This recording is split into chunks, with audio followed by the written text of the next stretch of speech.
Bonsoir à tous et à tous, bonsoir à tous les suiveurs et à tous les inconditionnels de Grégoire Omnisport. doomu Gaynde Njaay warul tiit warul ragal coup de tonnerre. Manchester United s'impose 9 buts à 0 face à Southampton. 2021 United dóor Southampton 9 buts à 0. 2019 Leicester dóor Southampton 9 à 0. 95 United dóor Ipswich Town 9 à 0. donc loolu mooy les scores les plus larges en Premier League. United tey lekk rek la deful Southampton. Vraiment c'est une correction, c'est une humiliation qu'a infligé Manchester United à Southampton. Mais li gën a yombal match bi nag c'est que Southampton dañoo am carton rouge dès la première minute de jeu.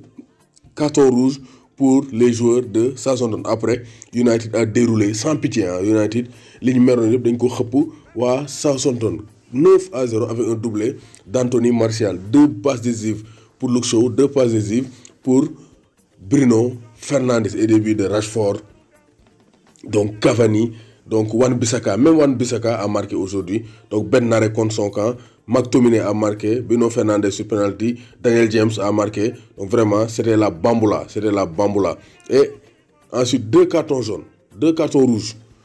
Donc Jan Wich a été expulsé à la 2e minute de jeu.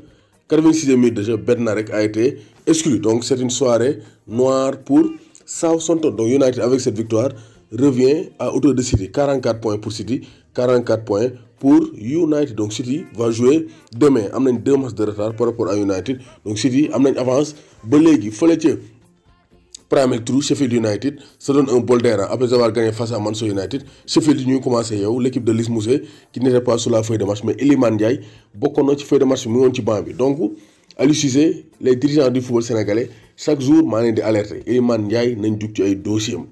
Boy bi muy commencé am temps de jeu du côté de Sheffield United. Keroog woo nañ ko ci match de coupe bi, cette fois-ci en Premier League il a été sur le banc parce que c'est le meilleur joueur des U23, c'est le meilleur joueur de l'équipe réserve. Championnat U23 Angleterre, Iliman Ndiaye mooy meilleur joueur bi 20 ans la am ñu ngi koy woowee Iliman Messi Ndiaye. donc suñu dirigeant yi nañ teel a cooytu dossier booy parce que bu commencé percer fii France da koy nangoot suñu loxo. donc foog ñuy teel a jóg. Le monde appartient à ceux qui se lèvent tôt. Donc nañ teel a yeewu jéem a récupérer Iliman Ndiaye. donc Sheffield United moo dóor 2 buts à 1. West Bromwich Albion, Mbaye Diagne titulaire, mais cette fois-ci Mbaye Diagne n'a pas été désigné. Donc Iliman Ndiaye s'impose face à Mbaye Diagne, son grand frère et compatriote. donc yeneen match yi Crystal Palace moo gagné moo fekk Newcastle dóor ko 2 buts à 1 avec Kouyaté toujours titulaire. Wolverhampton moo dóor Arsenal 2 buts à 1 fële ci Espagne, quart de finale Coupe du Roi. Séville moo fekk Almeria patal ko 1 but à 0 et se qualifie pour les demi-finales. Même chose pour la Juve. Donc la Juve a battu l'Inter Milan. Inter moo njëkk a dugal Lautaro Martinez, Cristiano Ronaldo, 1 but dans le jeu et 1 but sur penalty, doublé pour Cristiano Ronaldo. C'est le très haut niveau. li ñu ko mën a critiquer heure bu Juve jàqee Cristiano Ronaldo mooy def différence. donc vraiment félicitations à Cristiano Ronaldo. Malgré son âge, Cristiano Ronaldo continue d'être impitoyable. donc kenn mënu ko téye. donc gis nañu aussi fële ci Turquie premier match de Mesut Özil 11 mois après Mesut Özil retrouve les terrains. donc ñoom Mame Biram Diouf la woon. Fenerbahçe bu Mame Baba Thiam titulaire et buteur ñoom ñoo dóor Hatayspor bu Mame Biram Diouf 2 buts à 1 avec la rentrée de Mesut Özil. donc vraiment Özil c'est un plaisir de le revoir sur les terrains. donc trio boobu war naa mën a neex Mame Baba Thiam, Papis Demba Cissé ak Mesut Özil. donc Fenerbahçe seen match yi jamono yi war naa jar naa seetaan parce que ça sera du grand art avec Mesut Özil. dina passe gars yi ba ñu daw. deuxième division française donc foofu am na ay sénégalais. Auxerre moo dóor Toulouse 3 buts à 1. Caen bu Adama Mbengue moom ak Valenciennes dañoo nul 1 but partout. Châteauroux moo dóor Chambly 4 à 0. Clermont moo dóor 3 bu Pape Maïssa Ba 2 buts à 1.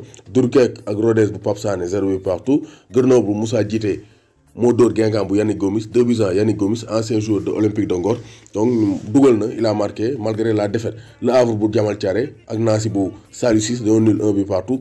Paris FC Moustapha Nam ak Niort bu Pape Ibnou Ba dañoo nul 3 partout. donc c'est le match le plus prolifique.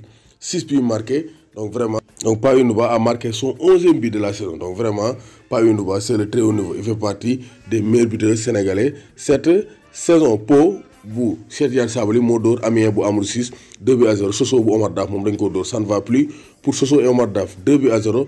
la ko Ajaccio donc ñu jàll information transfert information transfert yi ñu jàll ci Neymar va prolonger son contrat avec le Paris Saint-Germain donc Neymar day prolonger te nee na aussi Mbappé va rester au Paris Saint-Germain donc Real bu yeboo ñu lem seen genn toog Mbappé risque de rester au Paris Saint-Germain. Gérard Piqué de retour pour affronter le Paris Saint-Germain. Selon les informations de la Carena Ser, Gérard Piqué se rapproche de la fin de sa convalescence et il pourrait tenir sa place face au Paris Saint-Germain en huitième de finale de la Ligue des Champions. André Villas-Boas dañ ko mise à pied à titre conservatoire donc André Villas-Boas mi xam ne dafa déposer démission te actuellement CDD la ne amul benn motif bu ko mën a jox légalement mu déposer démission moo tax Marseille dañ ko mise à pied te après war nañ ko mën a licencier moo tax Marseille ñuy coytu les dossiers Maurizio Sarri wala Rafa Benitez pour mën a gérer le banc de l'Olympique de Marseille.